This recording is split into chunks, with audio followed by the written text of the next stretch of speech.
To survive and escape the desert, we built an airplane from scratch using nothing but scrap metal in our bare hands. To get the plane ready for takeoff, we used every ounce of strength we had to drag it onto a flat clearing. But none of us could be sure whether our handmade aircraft would actually get off the ground. And there was an even more pressing problem. We only had 5 starter cartridges left. If we used them all up without getting the engine started, we'd be stuck in this desolate desert forever. Carrying everyone's hopes on my shoulders, I slowly made my way toward the plane. With my teammates watching, I climbed into the cockpit and installed one of our precious few starter cartridges. My companion at the front of the engine turned the propeller, and once we confirmed the engine was in the starting position, I attempted the first ignition.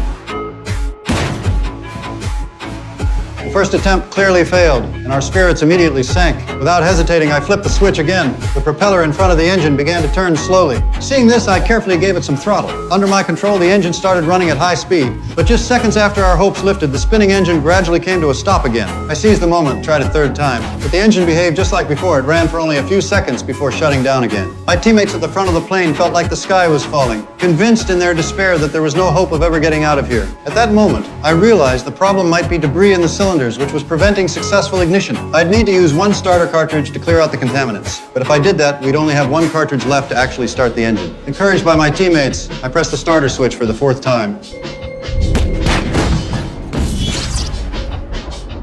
What happened next terrified all of us. To make it out of the desert alive, my teammates had no choice but to place all their hopes in me. With everyone's hopeful eyes on me, I pulled the trigger on our last starter cartridge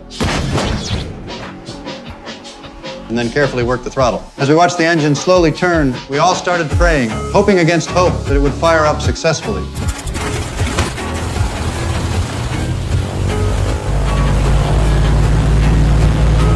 As the engine roared to life at full speed, my teammates immediately erupted in celebration. I excitedly told them to get on board right away. Since the plane was hand-built, my teammates had no choice but to lie flat on the wings like stowaways, but at least we could finally leave the desert. But just as we were getting ready, a line of dark figures appeared on the distant sand dunes. It was the local bandits. They immediately came charging down the sandy slope, racing toward our plane at 60 kilometers per hour. Seeing this, I immediately told everyone to hold on tight, slammed the throttle, and started the plane rolling. But at that moment, the bandits hot on our trail raised their guns and took aim at the aircraft. A spray of bullets severed the steel cable controlling the tail rudder. With the rudder disabled, the plane couldn't get off the ground properly. Not far ahead was a cliff edge. If we failed to take off, we'd all meet our doom. Seeing the situation, one person immediately crawled to the tail of the plane and with all his might reconnected the severed cable. By this time, the plane had already reached the edge of the cliff. Would we manage to escape this disaster?